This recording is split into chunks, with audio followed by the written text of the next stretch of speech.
Hello, and welcome to the very last session of the EUROSFAT Forum 2021.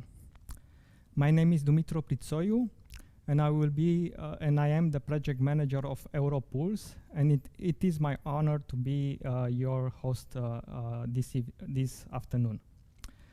It has been a tremendous week, the EUROSFAT week, during which we debated the future of Europe. During these difficult times, we try to look beyond the crises that threaten us and look for a brighter future for our union. A future where men and women are treated truly equal, and women are respected to their true value. We look for a future driven by emerging technologies, where digitalization is but the first step towards sustainability. We also looked at the things that threaten our future, such as the state of our environment or the way we use energy resources. Not the least, we looked at the pillars that hold together our democratic society. We discussed about the rule of law and also about the values that keep us together in Europe and beyond. We discussed about the transatlantic partnership and about civil society and how it makes the Europe better.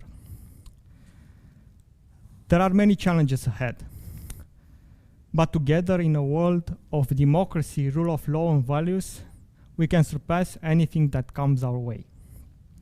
We at Europuls have always promoted young people because we think that they have something important to say. This year, in this respect, we have launched a fellowship for young people that want to affirm themselves. And the main product of this fellowship is the Europuls Policy Journal that we are presenting now. 12 young people have contributed to this outstanding document, and what better way to end the EUROSFAT forum but by listening to these people, listening to what they have to say about our world. I will now invite Cezara Panait, my dear colleague, to tell us more about the fellowship and also the policy journal. Cezara, welcome, and thank you very much for your tremendous work for the EUROSFAT Forum and for the Policy Journal. Can you tell us, please, how did the fellowship came about, and then how did you work for the Policy Journal? So hello, everyone, and thank you so much, Dumitru, for the introduction.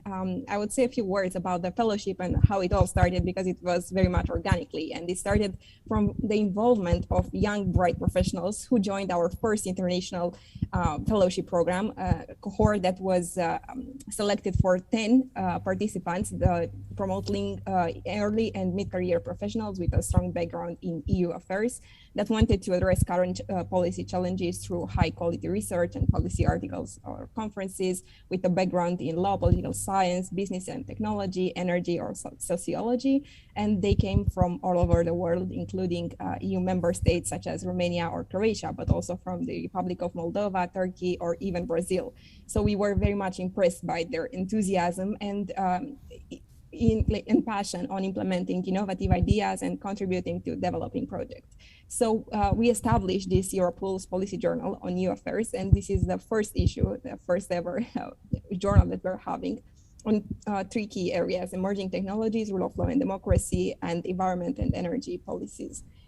We wanted to align the EU priorities and also some topics that are very much, they are very important on the topics on the Conference of the Future of Europe, that are the topics that we're gonna discuss here today and that they were presenting in the papers. So I just wanted to thank and to say how grateful we are and how wanted to pay our thanks to the contributors for this Policy Journal, including our fellows and experts at Europuls, the academic board. So we had an editorial board who contributed to these papers, reviewed them, and offered feedback to improve them. So we were very, very, very grateful for this, especially to the three academic partners, Energy Policy Group, Digital Policy, and Center for International Youth Studies.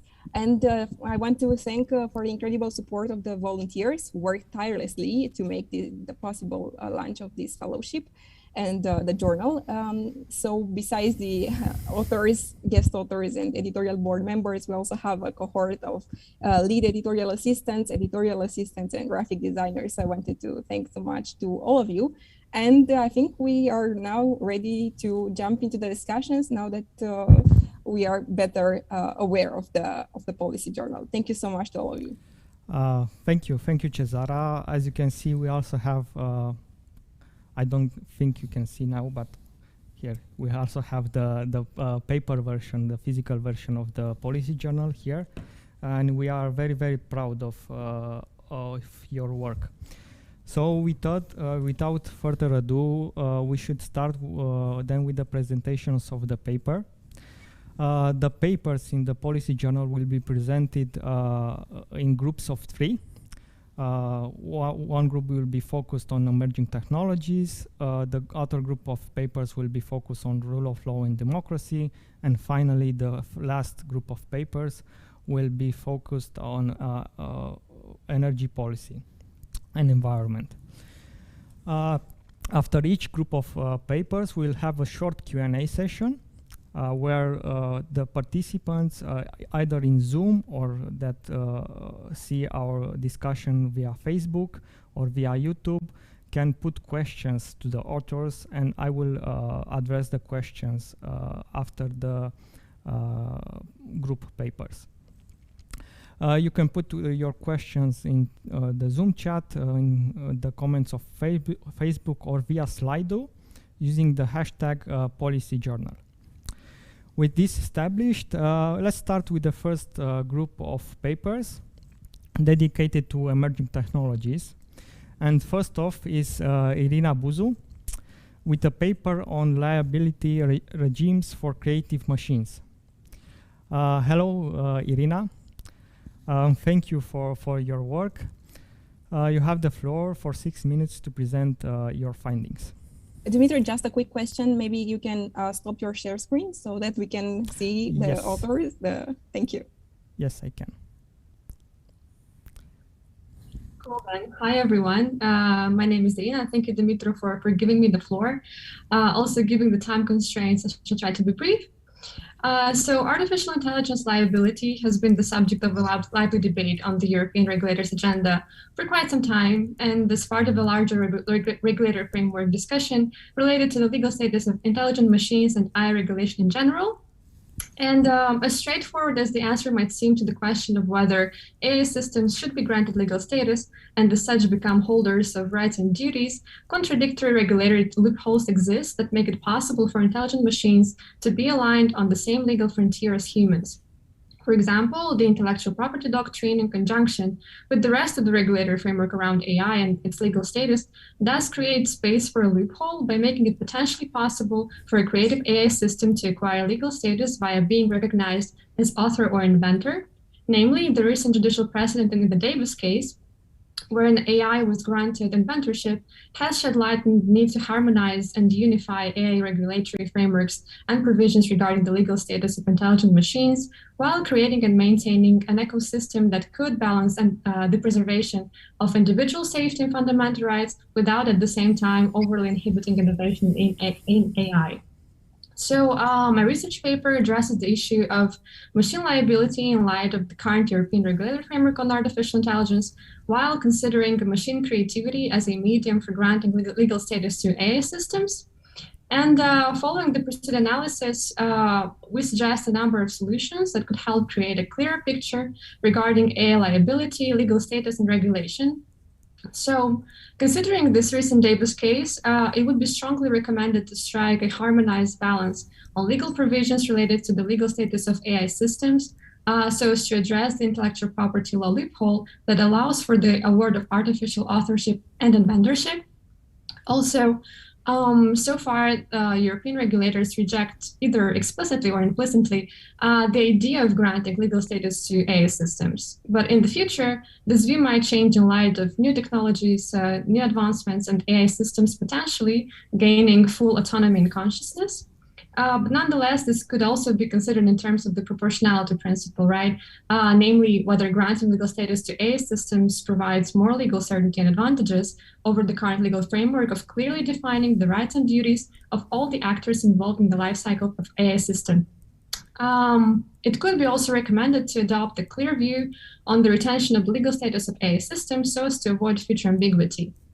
Moreover, when assessing the merits of the liability framework on AI, it is important to recognize that this is just one component of the EU's digital agenda, strategy and regulatory mosaic for Europe in the digital age. Therefore, the standalone adaptability of the EU's AI approach needs to be considered holistically. And for further regulatory amendments, the aspect of lawful AI, which was put forward alongside robust and trustworthy artificial intelligence by the high-level expert group in its ethics guidelines, should be kept in mind. So as to ensure the appropriate enforcement of human rights, but also the values of democracy and rule of law, future AI liability-related regulation should address such issues as the appropriate allocation and distribution of responsibility for the damages and infringements caused by AI systems, as well as a legitimate, stable, clear, and effective enforcement architecture to the legal subjects in case of infringements and fundamental rights violations. So this being said, I hope that my research can incentivize further exploration of the topic by other researchers, and I would like to take the chance to give a few words of appreciation and thanks to the entire Europuls team for making this launch possible. All this tremendous work paid off, and the outcome is absolutely incredible. So congratulations, and thank you so much for having me on board for all these months and part of the fellowship team. Thank you so much. Thank you so much, Irina, for your work. And we saw with Irina that there is a need for regulation to establish a legal status for a creative machine for AI. We will move forward now with another paper wrote by Cezara Panait, Davor Lyubenkov, and Dalia Alic that concerns the balance between innovation and regulation in AI, especially at the European level. Cezara, Davor, and Dalia, you have the floor for 6 minutes to present your findings. So thank you very much. This paper is actually focusing on our main concern and shared passion that we have on regulation and in artificial intelligence, finding a legal framework and finding the position of the European Union in contrast with other big players at the world level. So we made an analytics comparison between EU, US, and China. So our paper is striking the balance between innovation and regulation in artificial intelligence. And the main question is if Europe is leading the way or lagging behind. And we can do that through analyzing some aspects on the regulatory framework at EU level, but also in other parts of the world, and how is innovation maybe fostering innovation or not. So that would be the main question, but I will let my colleagues continue and they will present our main findings.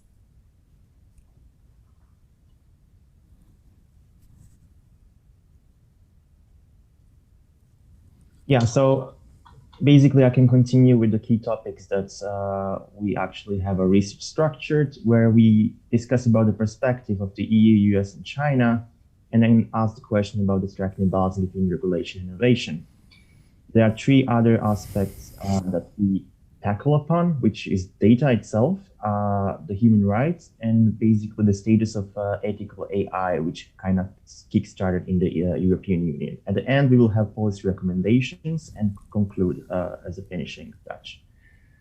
So basically, when we approached AI leadership, we realized that it's completely related to the leadership of AI policymaking. So in specific lawmaking about these leaders of AI.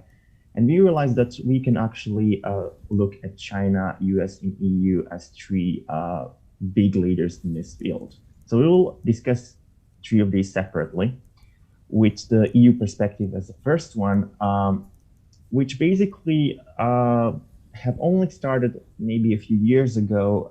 And the biggest thing was the high-level expert group that coordinated EU member states about their national strategies about AI and devised different risk-based systems from the minimal, limited to high and unacceptable, where we can go from spam filters, chatbots, all the way up to any kind of touch upon it with biometrics, being social scoring or facial recognition being highly unacceptable.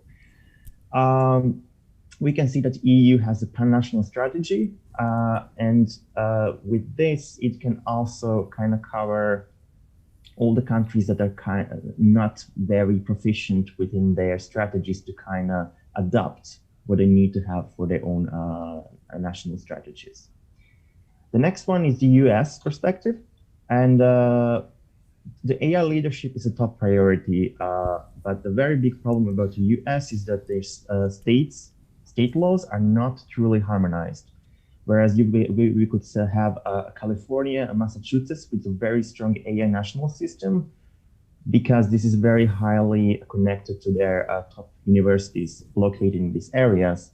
And in some other states are not so much proficient in this. And but we can see changes in Biden administration this year. There has been a National AI Initiative Office, and within different pillars that they have, we can touch upon the national security and foreign policy being the most important one when it comes to AI. Also, we cannot not mention the trade, economic partners, and multilateralism through the global market, as China still has a huge impact on the US itself, with not just trade, but also having a knowledge exchange. The third one, the Chinese perspective, I will leave for my colleague who is an expert in this field. Yes, I will be taking over for China. At first, it might seem unknown for many, especially because China has quite a different perspective when it comes to AI in regards to EU and US. But it's very interesting to see how China has actually very early understood that it has to switch its perspective and focus from the manufacturing industry to the innovation one, so that it can achieve its rise of China and actually achieve global leadership in AI.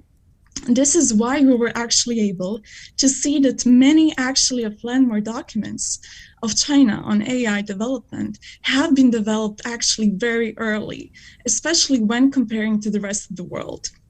Also, the focus of AI in China is actually very high prioritization of innovation, growth, public and national security in AI, especially to excel in so-called social and moral governance.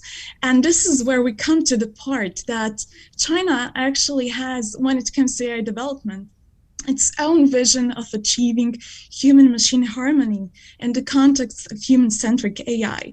So many can actually ask, is there ethical guidelines, development, and focus in China when it comes to global development of AI?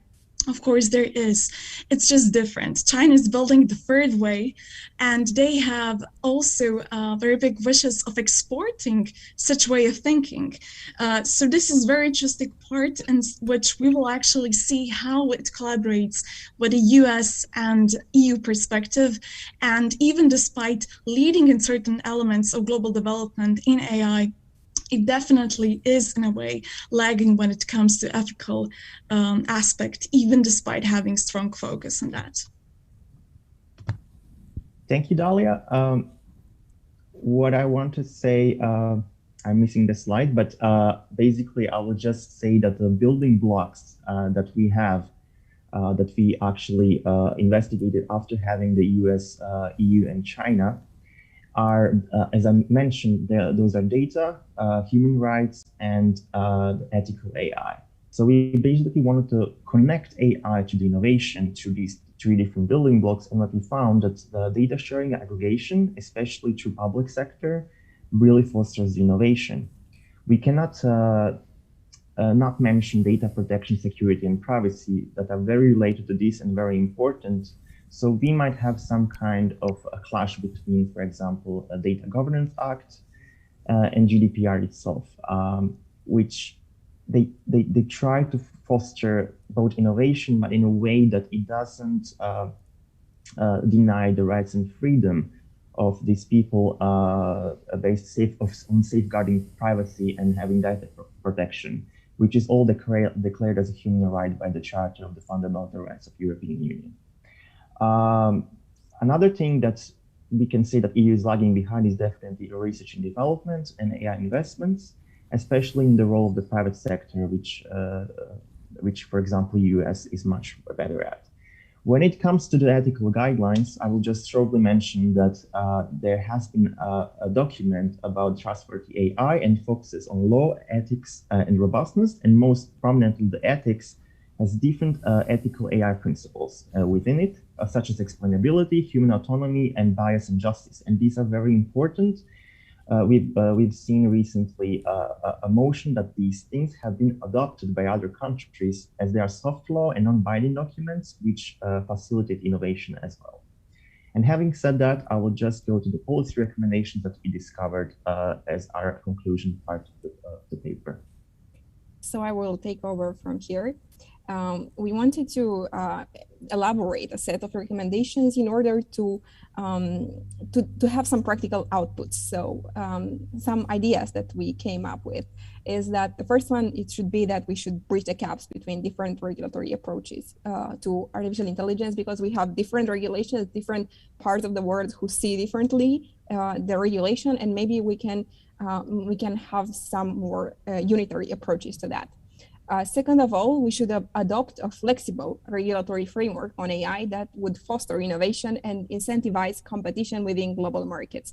We said that because we see that, for example, the European Union is now promoting a quite strict regulatory framework, but it needs flexibility to adjust to the markets, to adjust to the needs to better protect human rights in the digital environment. So regulatory sandboxes are some ideas in which companies could develop their ideas and could implement them in the way that they see what are the outcomes and possible infringements of human rights.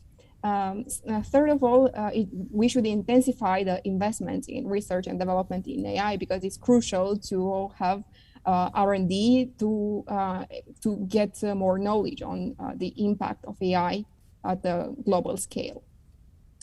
Next, I think we agree that we should use the potential of data to improve AI systems and to reduce potential harmful impact, for example, to reduce discrimination based on qualitative data, on representative data. So the data is the centerpiece of AI, and we should be mindful to understand how to use this data in order to create a positive impact of artificial intelligence.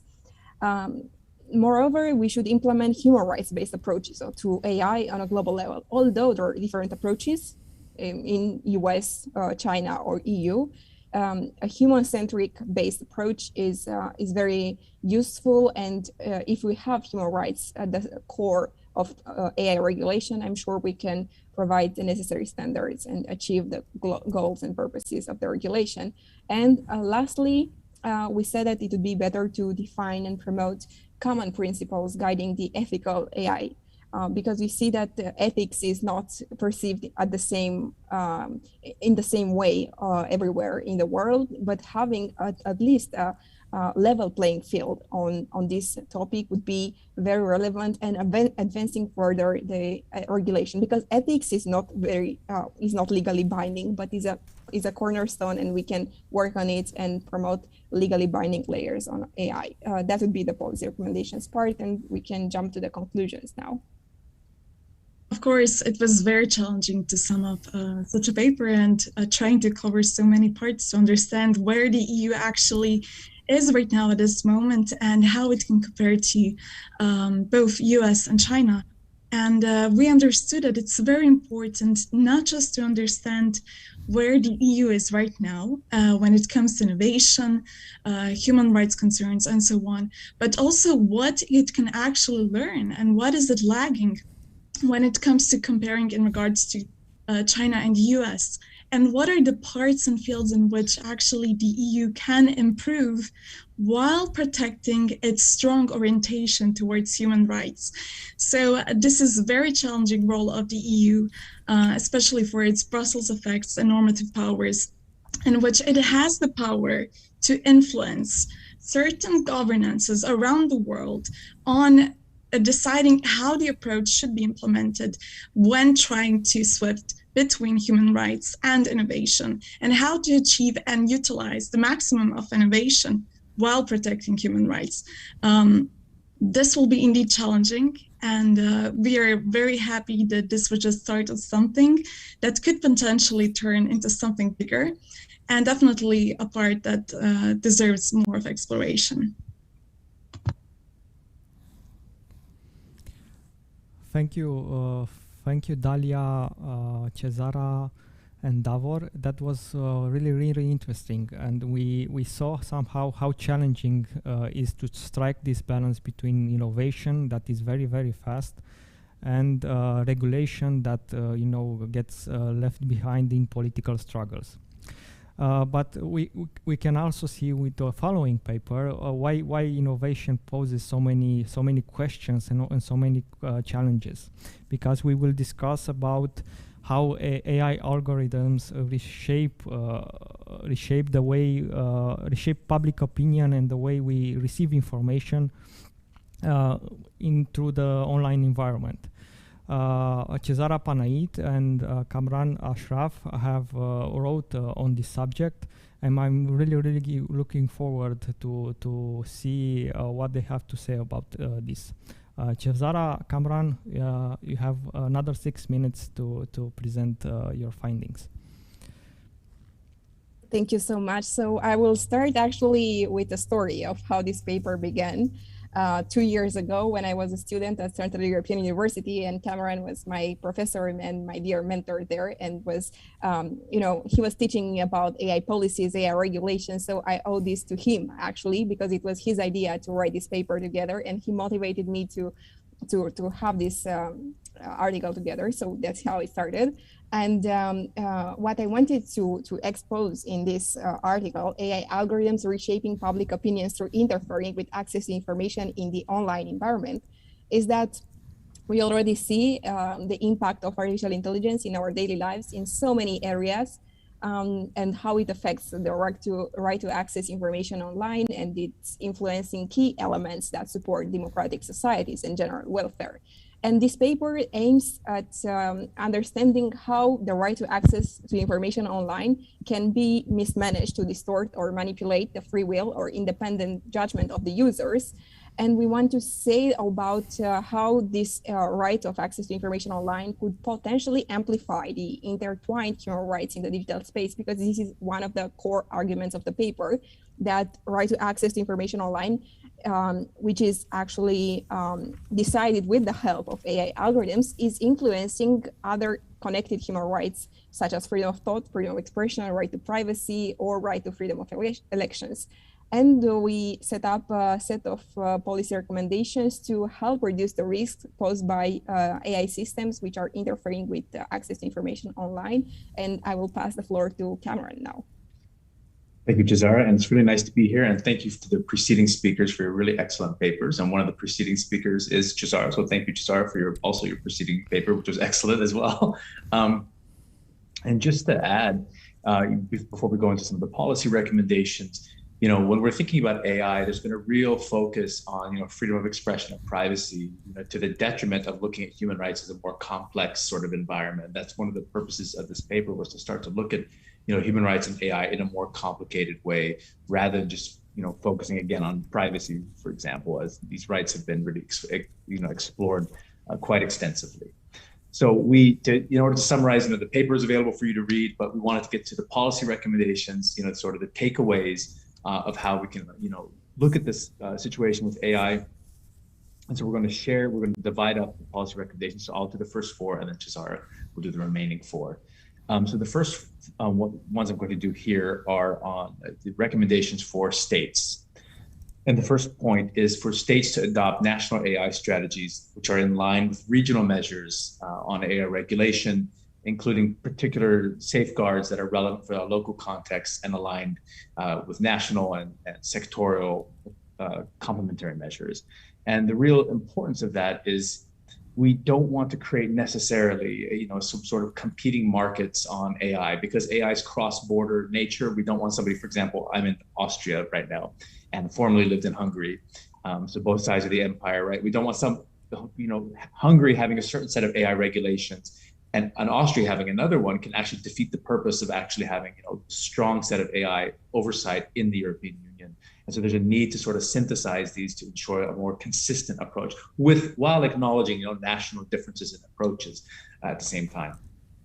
The second recommendation here would be to create legislative safeguards to prevent distorting access to information online, specifically with regards to political communications, misinformation and electoral processes, and so on. And this goes without saying, given the very serious crisis of information that is being faced in the EU and in the West more broadly, that we cannot, in the rush to develop AI regulation and to address the problems and discrepancies that come from AI, we can't forget something basic like misinformation, accurate information. When our eye is on, we tend to have both eyes on AI. We need to keep one eye also on misinformation. It's because of the outsized impact that AI will have on the information environment and is having as we speak, as we've seen already. The third and final recommendation for states here will be to introduce at the national level and as well a regional level AI oversight monitoring agencies or groups that will supervise the impact of AI systems and impose relevant sanctions. Now, the importance, is the way AI is developing, it's developing in someone's backyard, someone's house. It's developing in small startups and big organizations and government agencies, universities, and so on. So this is an enormous, really exploding area, similar to cryptocurrencies, which is just an immense amount of development happening, and national level oversight cannot be everywhere at the same time. So there needs to be synergy between more regional, state-based, perhaps even city-based for bigger regional cities, in addition to a national level. And these should be in sync to be able to monitor and guide AI development in a way that's constructive and healthy. And then I will conclude with one recommendation to start out the recommendation for businesses here. Is for organizations to conduct human rights impact assessments to address the impact of AI algorithms on their various platforms, specifically, of course, with interfering with access to information, but also to take a more holistic look at AI in terms of all human rights and also how they intersect with each other with regards to access of information, in the process of AI development, so that this actually becomes second nature with regards to the development, not something that's a separate thing. And with that, I will hand it over to Cesara. Now that we are done with the first part of the policy recommendations, I will continue with the next one, which is to ensure oversight over the design, the deployment and development, and the use of AI systems, and include possible remedies to tackle misuses of AI, which could be harmful and dangerous to human rights. This is why we need to talk about this, because many companies are implementing AI systems, and they're not constantly all the time analyzing how these systems have an impact in the environment of human rights. So the design and deployment should be carefully monitored throughout the whole course of the AI systems. And next, I would say that we need to increase transparency and fairness of AI algorithms at the stage of developing and deploying the applications, in order to ensure safeguards to the right to access information online. Transparency and fairness go hand in hand, and AI algorithms are also called black box in this sense, that because we cannot know exactly how they interact, the data sets, what is the output that is gonna be discovered. So what I want to say here is that we try to adjust the algorithms at the stage of deploying and developing them, because it's important on how they will have an impact on human rights, and especially to access to information online. And now I'll move forward to the recommendations directed to civil society and academia, because I think they should go all together. One of the main points here is that civil society representatives and academia should intensify their collaboration in order to produce interdisciplinary research by creating independent expert groups so that they could find misuses of AI algorithms which are harmful for access to information online, and they could notice potential infringements. We've seen during the times on many instances, for example, how civil society watchdogs and academia, through their research and conclusions, led to exposing human rights infringements. So we want to intensify this cooperation to help achieve a strong and protective safeguard for human rights in the digital environment. And lastly, our last recommendation is that we should contribute to civil society and academia representatives should contribute to the decision-making process in order to influence policy changes on aspects related to the interference of AI algorithms with fundamental rights, and especially with the cognitive sovereignty of individuals, because thoughts and free will can be manipulated through the access to information online. For example, what you see in your newsfeed is controlled by AI algorithms. When you want to make a new friend on Facebook, or whether it's about personalized recommendations and what you want to personalize ads on your social media. And this could be really influencing your free will and decisions in the online environment. And we should all be very mindful. And one more recommendations, one more now, is that we should be very much aware of what's happening in the social media and in the online environment. And we should, as users, we should take a stand and be more careful with our data online and what we do. So that would be from us regarding this paper. And thank you once again, Cameron. Thank you very much, Cezara and Cameron. It was really interesting to dive into this issue of the interference between AI and information, that I think that it concerns all of us, especially after we saw all kinds of elections and the interference between political and social media policy. The political environment and social media. And I have a question for you, because and I will put it now because it's the discussion is fresh. I saw that Mr. Ashraf said that businesses should have create bodies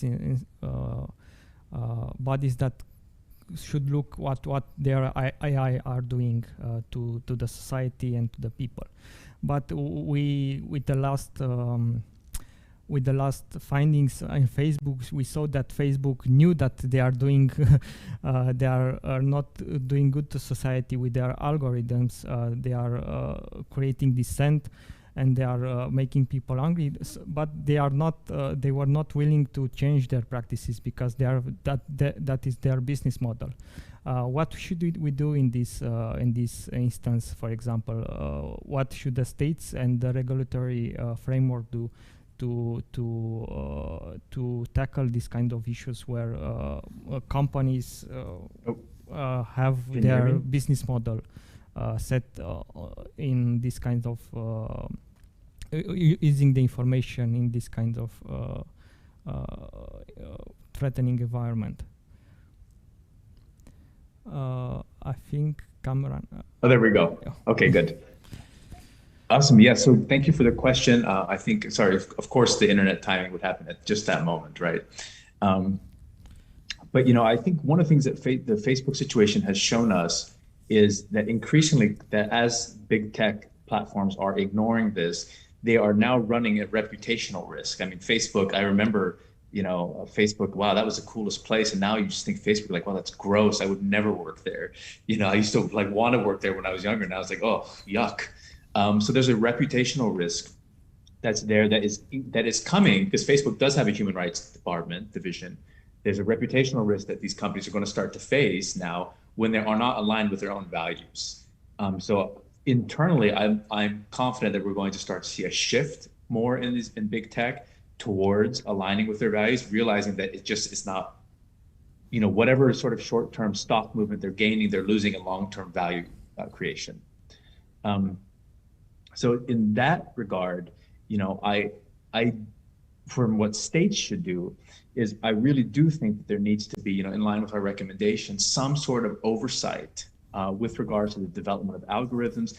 Now we have to respect, in that framework, we have to respect, the companies that have intellectual property rights. But there are ways around that, non-disclosure agreements, panels of experts who might only look at certain parts of the code, and so on. So states need to get somewhat more involved because of the outsized impact that these algorithms are having. So the first level, of course, I think the companies are going to align more on this. It's getting, their reputations are in tatters about this. And secondly, I think states need to also put pressure, because this is a moment to, get these guys, if we will, and not lose the chance. Thank you. Thank you for the answer and for the proposed solutions, because it's something that concerns all of us. We also have a questions for Irina Buzu regarding liability with creative machines. You've talked about the need for a legal framework, but from your perspective, where should this legal framework be created, at the European level or the member state level? Because there is this tension between the European level and the member state level when we talk about creating legislation for innovation. Thank you so much for the actually really good question, because obviously when you speak about European level legislation or legislatory processes, it takes a lot of time to develop the hard law, and then it takes even more time to amend the hard law. So in terms of timely frameworks, it would be easier to start from local member state legislation. But in terms of efficiency, probably it would be worthwhile to invest in a European-wide regulatory framework that would avoid those loopholes that inevitably come up, because obviously technological development goes faster than legal development and legal adoption. So in this sense, I would say start locally and then go regionally. Okay, thank you. So start locally and go regionally, and maybe I will now move to Cezara, Davor, and Dalia, and move further away from the regional level and ask you. You've talked about different approaches from the US and the EU regarding AI regulation. My question: do you think that the US and the EU should work together on a common regulatory framework, so that with their power, their economical power and also legislative power, can shape somehow the way AI is regulated at the global level? Could this be possible, and also could this be mutually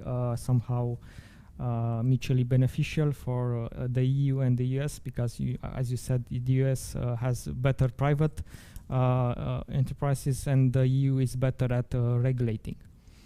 I'll start very quickly, and please, Davor and Dalia, complete me if you want. So yes, the answer is yes, in short, because sharing a value-based approach on regulating technology is our key, the solution to promote the transatlantic relationship and to have these common goals on democracy, rule of law, fundamental rights that are at the core of the European Union and of the US as well. So promoting these standards, having two big actors that align their visions, and also through the TTC, the Technology and Trade Council, that is newly established now.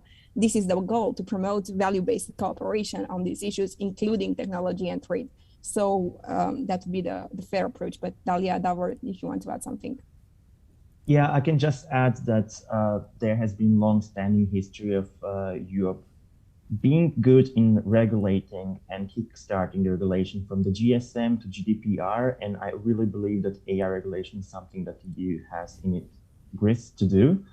And for sure, they are totally complementing the US approach, because we at the European Union do not have such a strong tie to the private sector as they do, and they do not have a strength to actually connect all the different states with a similar, more harmonized view. So I would say definitely, and this way we can actually work together, especially with the Biden administration, to actually work on this and harmonize the rules together. It will take some time, definitely, but it definitely starts there. I would just quickly add, Dimitri on the right path, and we actually were exploring the importance of having not just the EU, for example, and US working together, but having the key players in AI working together, which also includes China. Because the whole question of regulating AI is much bigger than just one jurisdiction. It has to take into concern bigger players who can actually influence in different segments. So that definitely the discussion has to be spread moreover. Thank you, Cezara, Davor, and Dalia. I'm very glad that we discussed somehow the cooperation at the transatlantic level on AI, because we are now moving to the next group of papers, and actually we are starting in the democracy and rule of law with a paper on the transatlantic agenda, a new transatlantic agenda, especially when it comes to EU and US economic relations. Ioana Ichim is the author, and she will present in the next 6 minutes her findings and proposals. Hello, Ioana, and welcome. You have the floor. Yeah, thank you so much. I hope that you can hear me properly. Yeah, it's really like a pleasure and an honor to contribute to the first edition of the Europuls Policy Journal together with these amazing people. Yes, so I would say let's start off discussing my paper. Just give me a minute.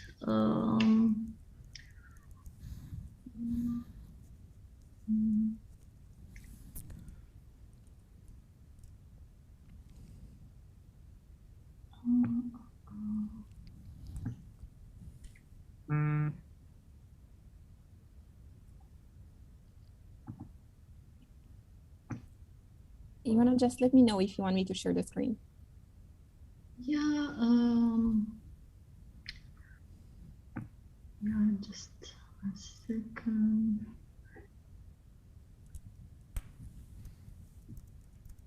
Yeah, I don't know, Cezara, because I've been having issues with this document for some reason. Could you perhaps share it for me, Cezara? Would that be okay? Yes, just a second. Or actually, wait, yeah, I think now. Yeah, yeah, it's fine. Yeah, there we are. Okay. You can make it full screen? Yeah, it's fine. Yeah, okay. We discussed in so many places, not just in academia, but also in public debates. I will start off by referring a little bit to the importance of the EU-US summit that took place in Brussels in June this year. Here you can see part of the statement that President Joe Biden, together with the European Commissioner, have made. And they said that together the EU and the US intend to cooperate on multiple aspects to end the COVID pandemic, prepare for future global health challenges, and drive forward a sustainable global recovery. That will be one issue that they target in terms of policy. Secondly, to protect our planet and foster green growth. So, of course, the climate change pressure and the need to address this in joint cooperation. And a third one would be to strengthen trade, investment, and technological cooperation, followed by, last but not least, building a more democratic, peaceful, and secure world. So you can see that really, when we discuss about the EU and US relations, we really consider a variety of different angles to look at the problem from. I really wanted to focus with this paper more on how the economic dimension is represented in the EU-US partnership, and how the current American administration is cooperating with the EU partners in order to propose this renewed transatlantic partnership, as they name it. It's interesting to observe. I put here some names from different publications. There are both policy publications, newspapers, as well as academic sources, and some Twitter posts. I think it's really interesting to see how this really, it's debated now, also in the public domain, as well as, of course, by policymakers, because I think today what we're witnessing and what policymakers witness is really like a multifaceted challenge with a myriad of problems that they need to address. So it would be, of course, what was mentioned during the summit, the ecological factor, the technological factor, then of course the long-lasting security issues that we talk when we refer to the EU-US relations. What is really the future of transatlantic cooperation? This is basically the main question that I had in mind when starting to write for this paper, because I thought this question also relates to some important other questions that that we pose when we try to analyze the problem. And just to give you some examples, for instance, there is this common question that we are trying to see, okay, how can the EU and the US discuss about China? Can they really bring China to the table? Is it possible to have constructive dialogue with partners in China? Is it possible to really overcome the disputes that have been, causing quite some trouble in the trading system? And this would be one hot topic, I would say, today, followed, of course, by a lot of people wondering, what really implies the change of administration in the US? Is the Biden administration bringing a change of substance to the EU-US relations? Or is it primarily just a change of tone? So what is changing? Because after having Trump orienting the foreign policy of the US more into a protectionist direction, we are really wondering now what's going to happen with the Biden administration. What is going to change? Is there really going to be a change in the way things are going to be done with the European counterparts? Then moving on, of course, there are everywhere the questions of the COVID-19 impacts. How is the COVID-19 pandemic impacting the EU-US economic cooperation? Because, of course, the emergence of this public health crisis has really put pressure on the relationship between the EU and the US, and really brings up the challenge of how really constructive cooperation can happen in this context. And of course, I think another hot debate is concerning technology, because technology has become such a buzzword nowadays. And it's important to see how is the fast pace of digitalization and automation going to influence the transatlantic partnership as well. And now, having these couple of questions in mind, I try to come up with a list of policy recommendations. And I will start off by giving like a little bit of an outlook. These are the 7 recommendations that I thought, in the current at the current moment, they're really important to analyze and to discuss. And I will take them one by one and give a little bit of insight of what I think it's important to have in mind when discussing about the EU-US partnership. The policy recommendation number 1 would be to reinvent a renewed transatlantic agenda focused on reformation and not on restoration. Because the Americans, they should not focus on trying to go back to a pre-existing status quo. They should not try to go back to pre-Trump age, sort of like, become illusioned of the fact that really things can go back. But they should try to propose a different approach. They should try to really look for a renewed dialogue. And I think this renewed word, it was really important also in the context of the meetings that took place over the summer.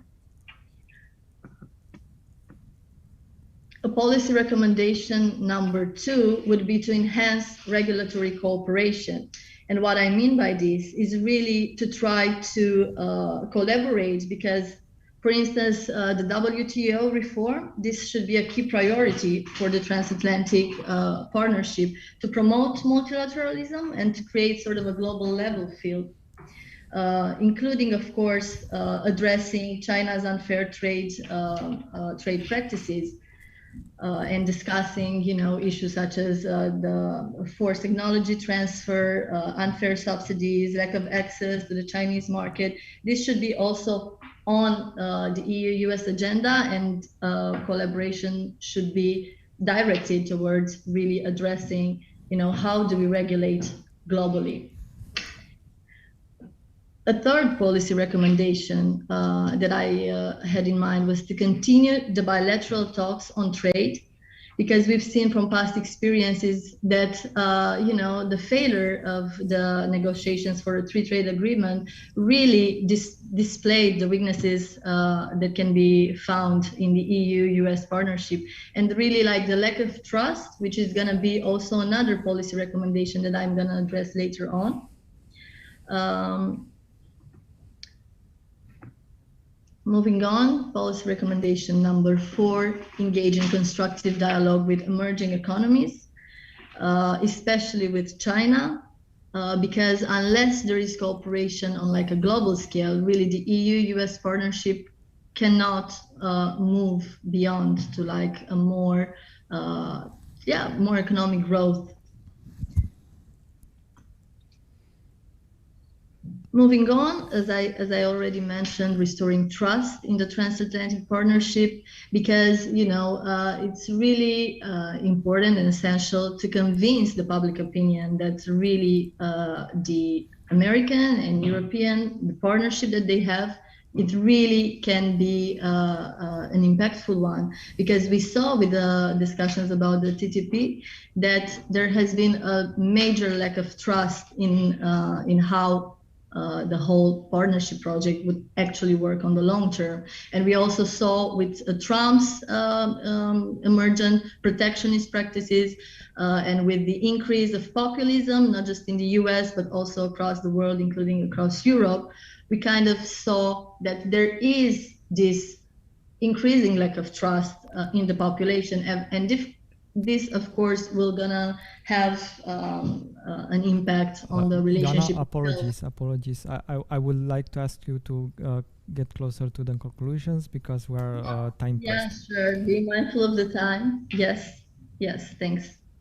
So just the last 2 things to be mentioned, to focus on shared priorities for post-pandemic recovery. And I think, this is pretty straightforward, and it's important really to take into consideration what the COVID-19 pandemic has brought about and the implications of the pandemic. And my last point, last but not least, as we already discussed about emerging technologies, I think it's really important for policymakers and for decision takers to really understand that supporting emerging technologies in joint efforts should be a top priority, and this of course includes the digital trade and the digital policy. Thanks a lot. I welcome any questions and further debate on the topic. Thank you, Ioana. We've been now moving from discussing the transatlantic relationship to discussing more internal European issues. We will talk about ethnic profiling by the police in France with Nicoleta Mârza. Nicoleta, are you with us? Yes, you are. Yes. You have the floor for 6 minutes, and I would ask you to stay in the allocated time, so that no worries. Thank you, and we are listening to you. Yes, so my presentation, can you see the screen? Not yet, but yes, it can be seen. Yeah, thank you. It's super short. I tried to fit in the time limit, so I will just start. Yes.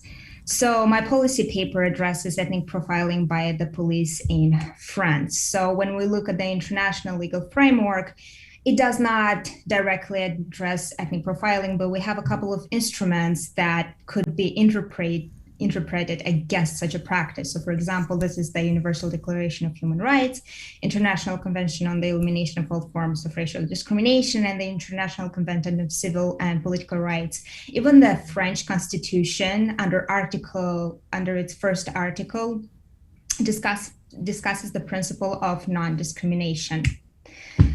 Under Article 78.2 of the Code of Criminal Procedure states that any police officer has the right to stop any individual if they assume that that person is suspicious.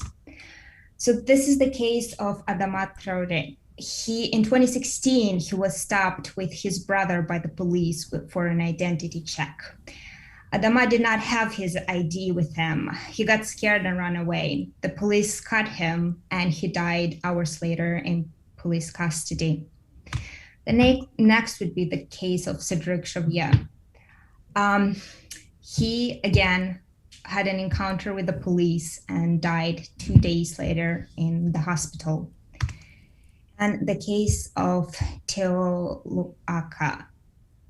He was brutally beaten by the police to the point where he became disabled. These are just some of the cases that point to ethnic profiling and the police abuse in France. Some international non-governmental institutions rang the alarm and are asking the French state to address ethnic profiling within the country. Such organization would be Human Rights Watch and the Open Society Institute. In my paper, I also discussed the impact of ethnic profiling. Well, first of all, I would like to say that ethnic profiling is nothing more than pure discrimination. Ethnic profiling alienates people in society. It creates trauma, which can become an intergenerational trauma.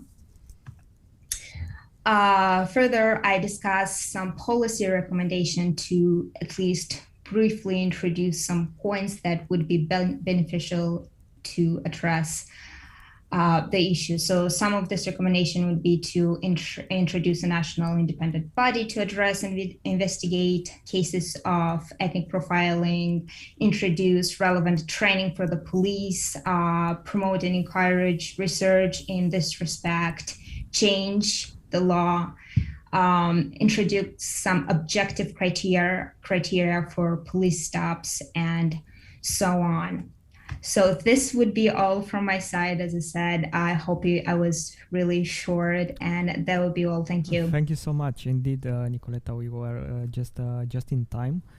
And we are now moving along to the next paper written by Hugo Rossi Figueroa that talks about the impact of policy against fake news on democracy and the rule of law. We've talked in the first part of our discussion about the threats. Now we will discuss also the threats of the medicine towards the body of the democracy and rule of law. Hugo, you have the floor for 5 minutes. Good afternoon, my name is Hugo Figueroa, and I'm profoundly honored to be invited here to present the results of my research.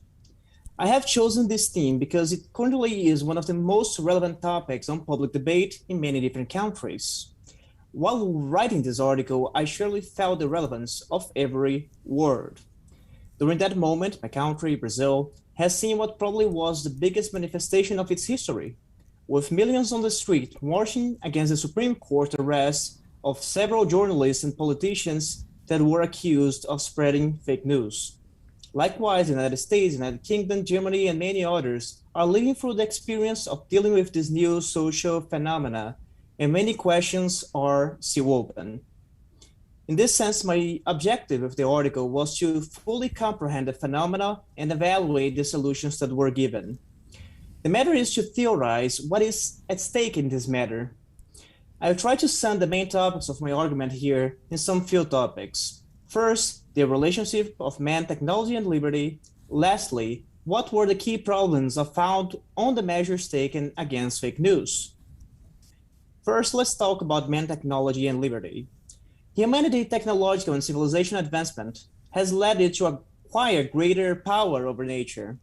However, paradoxically, this domination of man over nature has also led humanity to better understand and dominate human behavior itself, creating mechanisms to control each other's behavior. In this sense, the development of mass media has enabled those techniques to be applied to a greater number of people, and consequently, a greater concentration of power in the hands of a few. Thus, one sees a scenario where scientific power becomes confused with political power. Through the media, the citizen gets his means to interact and integrate within civil society in a broader sense. The real benefit of this change divided the opinion of scholars, some believing that the media opened the possibility for politicians to act as leaders that effectively guide their electorate, while others feared the resulting concentration of power. However, this scenario would come to change completely with the advent of the internet. Currently, the internet has already taken center stage among the means of communication, with social networks being the environment through which a significant portion of society obtains its information. In this new space, individuals find it easier to have their voices heard. It has become unfeasible to maintain the same control over the flow of information that have formed the media that preceded the internet. Now, concerning the last topic, key problems on the current policies against fake news. Since the advent of the internet, scholars have pointed to worrying predictions for the new digital society, fearing the emergency of a police state empowered by digital power, or also the weakening of the state in the face of the vastness of the cyberspace. In the first scenario, there is a state with a high degree of control over electronic communications that suppresses the citizen role of individuals in favor of a technocratic abstraction. In the other, there is a privatization of state functions, leaving the prevention of cybercrime in the hands of an electronically informed chaos to the detriment of collectivity. The politicization of the fight against fake news has become a separate concern, independent of any individual piece of news. Both in the sphere of state policies and in the sphere of policies of large technological companies, the fight against fake news has brought major conflicts. On one hand, political forces acting through the state use the issue to label their critics as disseminators of falsehoods, and consequently resort to public force to censor them. On the other hand, large technological companies have proceeded to privatize this function, using their practical monopoly of digital media to manipulate users without any consent and shut down their means of expression without any sort of transparency and due process. Have these rules, this brief summary of my research. I really invite everyone to read it, to enjoy and reflect about my research. And thanks for everyone's attention. This concludes my presentation. Thank you very much, Hugo. Because of the lack of time, we will be moving on to the next group of papers that concern energy policy, also policy that protects the environment. We will be starting with the paper of Vlad Surdeahernea, that was also a moderator for the EUROSFAT forum on energy policy. Hi, Vlad.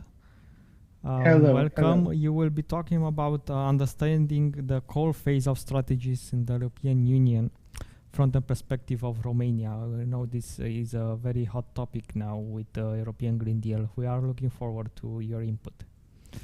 Thank you indeed. This is a hot topic, especially because COP26 is starting up pretty soon. I'll try to be brief in my analysis. So my paper analyzes the strategies employed by different EU member states regarding what we usually call phase out, which basically means not using coal anymore as a source of generating energy, which has been indeed one of the essential policies pursued by the European Commission under the European Green Deal. So it's a big target for the European Commission. The main perspective that I have adopted is that of Romania, which is a laggard state in this process. And I looked comparatively at other states such as Germany and Poland in order to understand how could the Romanian coal phase out be actually pursued. So as a starting point, I think it's essential to understand that one common element linking the most carbon intensive and greenhouse gas intensive energy sectors in the European Union, such as Poland, Estonia, or Greece, is the fact that a significant role in energy generation is still played by fossil fuels like coal, because coal is by far the most carbon intensive power generation technology that we are using today, with an estimated lifetime emissions of around 1,000 grams of CO2 equivalent for each kilowatt hour generated. So this is a big number. However, the use of coal in the energy sector is not something that happens only in less developed member states of the European Union. So for example, Germany is still largely dependent on coal for its baseload electricity production, given the absence of large nuclear or hydropower facilities. For example, in 2019, over 42% of the electricity that has been produced in Germany was generated in a highly carbon-intensive coal power plant. So this is a huge number. Another interesting case, and this moves the discussion closer to home, is Romania, where even if we have large hydro and nuclear power facilities, they are available at large. The lack of sustained investments in renewables has left over a quarter of the electricity production to come from coal, which is a big number still. And given the persistence of coal as a relevant power generating technology, in contrast with the long-term strategy of the European Union, many countries started, reluctantly or not, to adopt coal phase-out strategies. Recent sources suggest that over 72% of currently operating coal-fired power plants need to be closed by 2025. While this might not be very realistic for Romania, 2030 or at worst 2035 should be an ideal that we need to strive towards. So accelerating this process for Romania and for all other countries in the European Union and in the world will involve technological change, economic and financial support for the most affected groups to avoid distributional effects, as well as socially aware communication strategies. So the governments need to clearly state what the intentions are. The EU 27 states have approached coal phase out in different manners, narrowly tailored to their national conditions, based on their current energy mix, the renewable potential. So the result was that by June 2021, more than half of the 324 European coal fuel power plants either closed or announced that they will be closed before 2030. So this is a good step. However, this is not so clear in the case of Romania. So moving back to Romania, in our case, the National Recovery and Resilience Plan, the one that we've been talking so much in the past months, that was initially submitted to the European Commission in June 2021. In this report, there was a mention about ending the use of coal for electricity generation by 2032, so a pretty close date.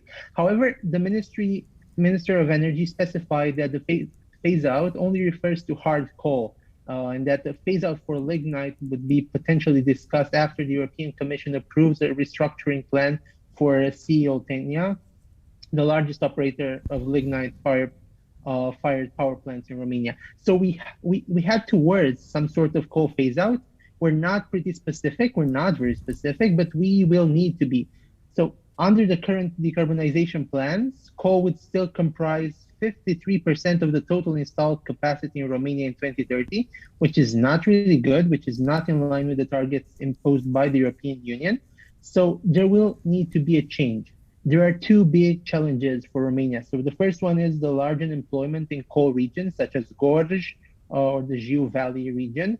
These are things that need to be taken into consideration because we're talking about real people with real jobs that might be affected by this transition. And also we need to make sure that we increase our electricity generation potential, because when we cut the baseload generation technologies such as coal, we really need to make sure that our grid is more modern, more resilient, and that we have renewable sources. And lastly, I wanted in this paper to actually propose a series of policy recommendations that Romania could follow. I won't go much more into detail, but they are based on a comparative case study, drawing from lessons from both Germany, Poland, but also trying to understand the larger European Union policy speech. So there are a couple of policies, but I think two of them are very, very important. First and foremost, I think we need to co-create the transition, the coal phase-out policies involving all the stakeholders. Because debates on phasing out coal in Romania will involve numerous stakeholders, numerous actors from across the value chain of hard core and lignite. We're talking about miners, representatives from the administrative councils of different companies. We're talking about decision makers, climate activists, all people that are interested in this process. And in our history, Romanian authorities must abandon their common top-down approach. So just creating a policy and then imposing that policy without people understanding why that policy has been decided in a specific manner, and without actually understanding how to implement it. This is not something that should happen regarding the coal phase-out, sincerely, just because we don't have the time to actually be in a state of inertia. So involve all the parties, make sure they are able to fulfill this process. And the second, second recommendation. I'm so sorry to interrupt you. Can you get closer to the final of your intervention? Yes, I have. Pressures us. Yeah, 10 seconds. So basically, we need to design local solutions. This is a different transition we're talking about in Gorj. It's a different transition in the Jiu Valley country. So don't create one national policy framework. Try to be as local as possible to respond to the local problems that we're facing. Thank you so much. Thank you so much, Vlad. We are now moving from discussing the coal phase-out strategies to discussing the interaction between the European Green Deal and technology, especially data centers. What are the future for the data centers in the European Green Deal? Ariana Crosera will talk about this. Ariana, welcome. Thank you so much for your work, and you have the floor to present it in the next 6 minutes. Thank you, and thanks for having me here. So I will try to share my screen now, just a second. And yeah. And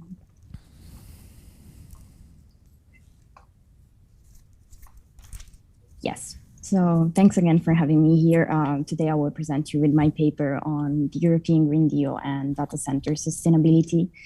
And so let's get started. My focus in the research was on information communication technologies. So we all love them, we all hate them, we all know how they work, and they're for sure part of our daily lives. So we all know that the basis of ICTs and of the whole range of applications that we have at the moment and that we mostly use run through data centers. What we often don't notice is that these data centers are actually taking up lots of energy.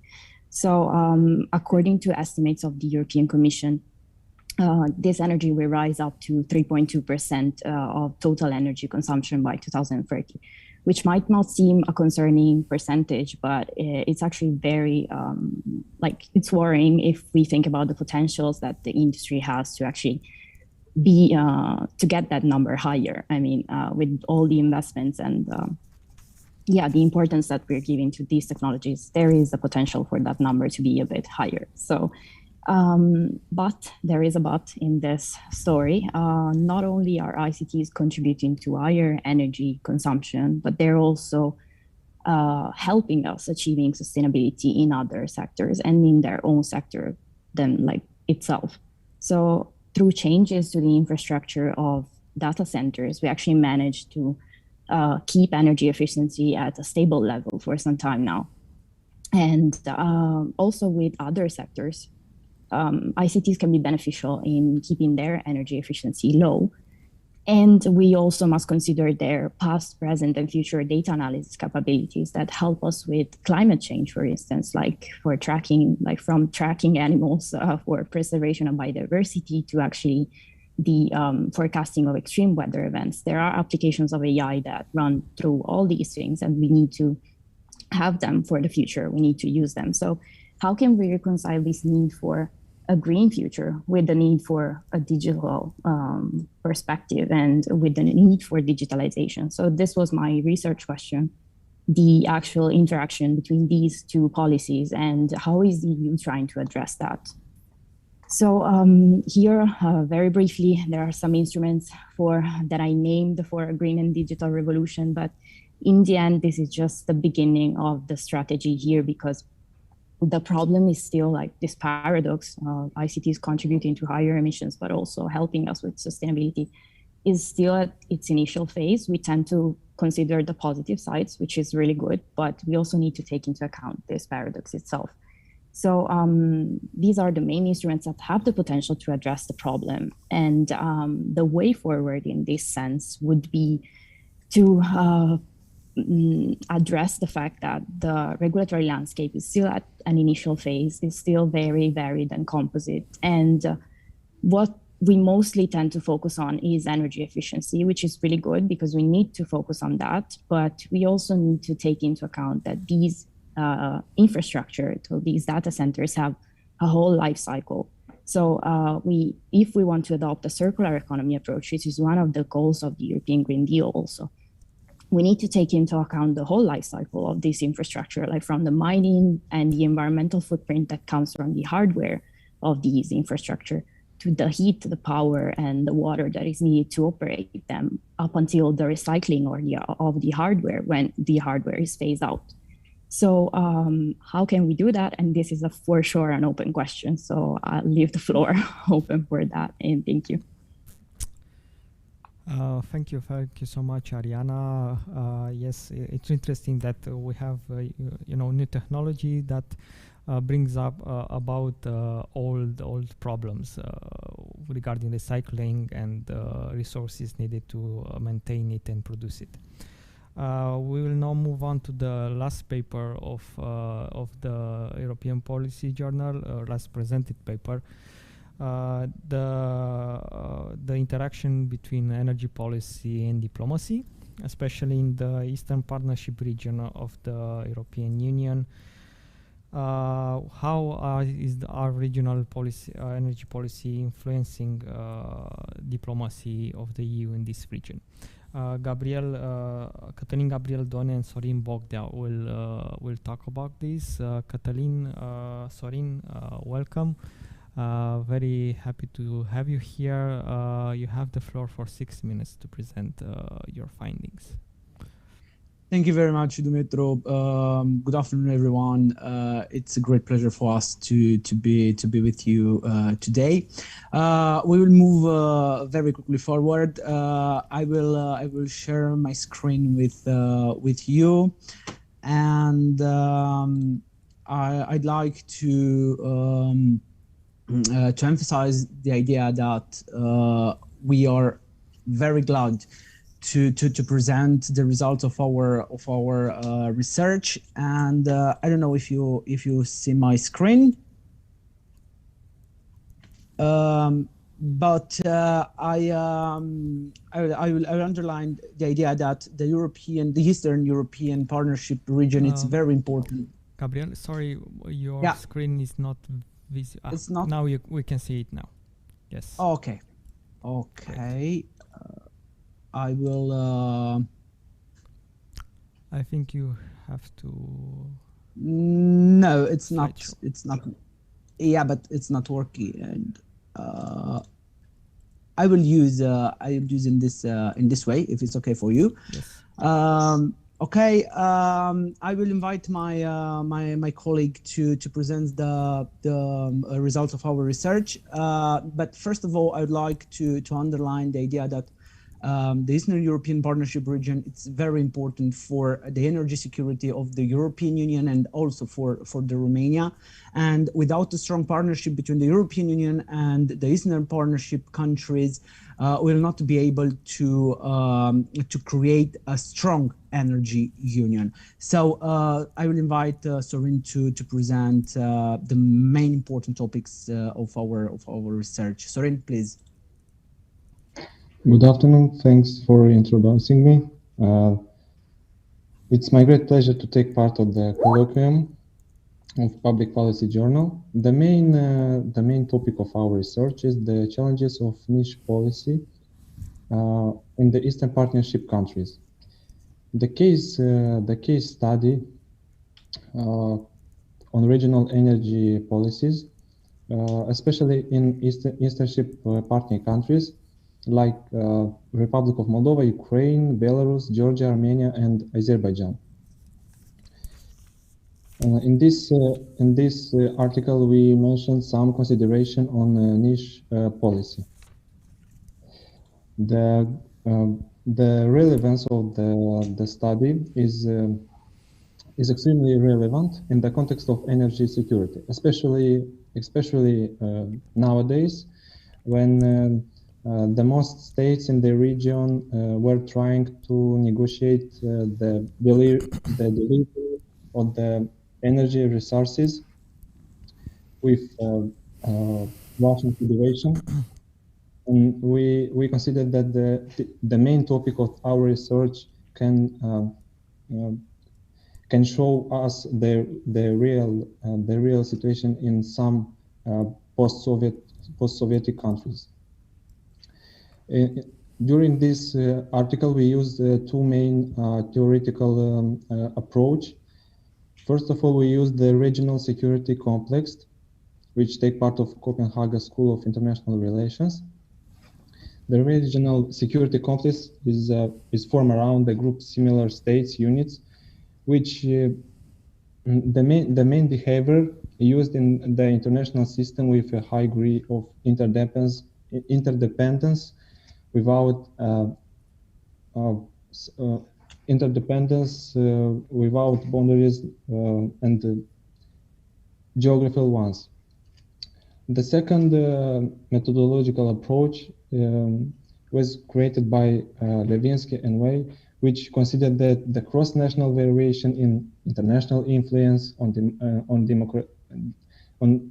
democratization is rooted in different degrees of linkage and leverage. The main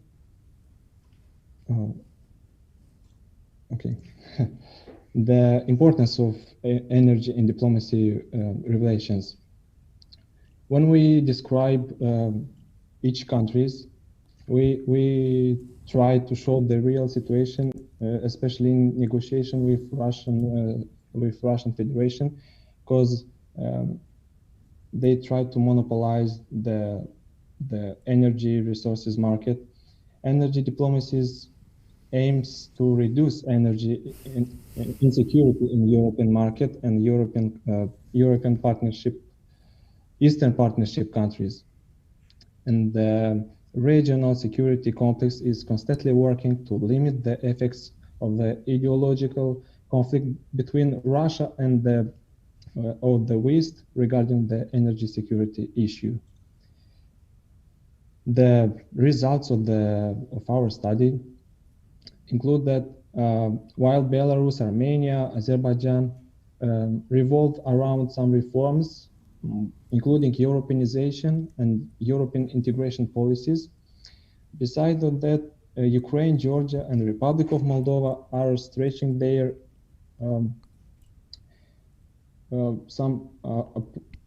relations with the European market despite pressure and blackmailed by Russian Federation. At the same time, in Belarus, negotiates on win-win.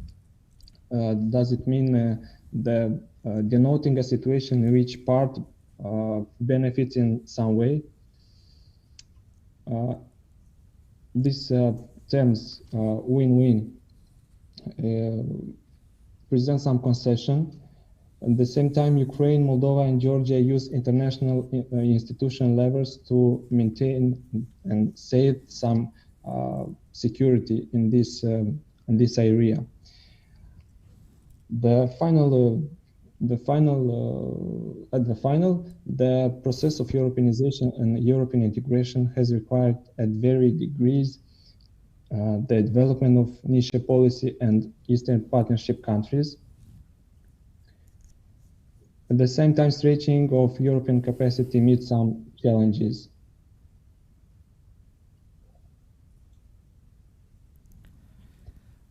Thanks for your attention. Thank you, Sorin and Catalin, for your presentations. We do have two questions. One is for Vlad Surdea. You've talked about coal phase out and the difficulties, especially for Romania, in doing this phase out. It was a large discussion at the EU level regarding inserting gas as a transition resource. Would this be a solution for Romania to cushion the blow of phasing out coal in a swift manner? Just to answer briefly, I think the idea of comparing gas and coal is not necessarily what I would take into account, mostly because when talking about coal, we're talking about a baseload technology, while when we're talking about gas, we're talking about a peak load technology that might indeed complement what we currently use as renewable energy.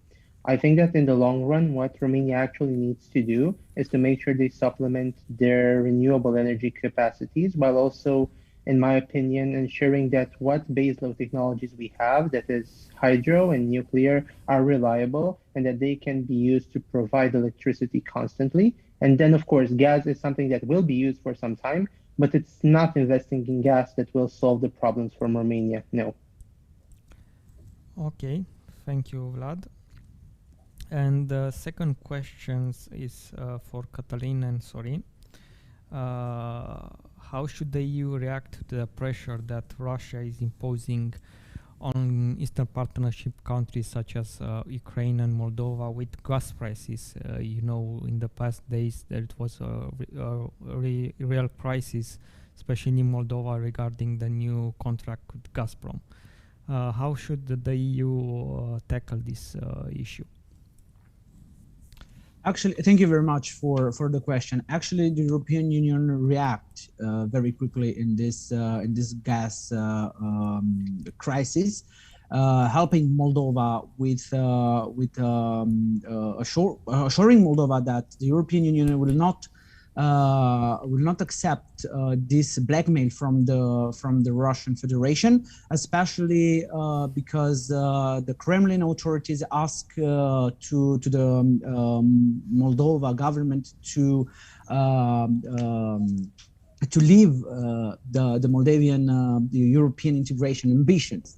So the European Union reacted and decided to support the government of Republic of Moldova in terms of some energy funds, and also Romania as a member of the European Union start the negotiation for the Iași-Ungheni pipeline and the development this project beyond Ungheni until the Chișinău. So in this moment, the European Union, it's a strong partnership for the Republic of Moldova and also for Ukraine, and I think that it's not enough from my point of view, but at the same time, the Republic of Moldova and the new pro-European government is trying to reconnect the country to the European energy market. I understand. Thank you, Cătălin. And with these questions, we end the presentations of the Europuls Policy Journals on EU affairs. It was a pleasure to listen to all of you, to see what opinions do you have and what findings do you have regarding these very, very important topics that concern like technology, the environment and energy, and also rule of law and democracy. Before closing the session, we have also some answers to a couple of questions that came via Facebook and Slido. Regarding the policy journal, we were asked when can it be bought, and the answer is no. It's not for sale. Even so, for people that are interested, you can find it at the National Library, where we sent some copies, and they are ready to be read there. So the National Library in Bucharest. Also, you can find it on in a digital format. You can find it very, very easily on our website www.europuls.ro. There you can find it and download the PDF version. It's open for everyone. Also, there was a question regarding the next edition of the Policy Journal. And our aim is to publish such a journal every year. So look forward for the next edition of the next issue of the Policy Journal next year in 2022. With this, I am closing the session regarding the Europuls Policy Journal, and I want to say a few words of closure for the whole EUROSFAT forum. First of all, thank you to all the participants that watched the session of the EUROSFAT forum via Zoom, via Facebook, YouTube, and so on and so forth. It is very nice to see that people are interested in European affairs, and it's somehow a fulfillment of our mission of bringing the European Union closer to Romanians. And every time we see a larger audience, we're very glad. Thank you for all. Thank you from the Europuls team to all the volunteers. We had a large number of volunteers that helped us with the organizing of the forum. Thank you for all the sponsors and the partners that were indispensable to the organization of the forum, and also to the affiliate experts and moderators that were together with us for the whole week, and even beyond the whole week. Usually EUROSFAT forum lasts 1 year, so organizing the EUROSFAT forum lasts for 1 year. So after we close now, we will start talking about the next EUROSFAT forum. And hopefully, and this is very important for us, hopefully next year at the 10th edition of the EUROSFAT forum, we will meet again in person. This year we tried to do this, but unfortunately it was not possible due to the pandemic. But next year we hope that we will meet each other in person and discuss about the European Union and the future of the European Union. Should be discussed face to face. Thank you again. Stay safe, and see you at the next events of Europuls, and of course at the next EUROSFAT forum at its 10th edition in 2022. Goodbye. Take care.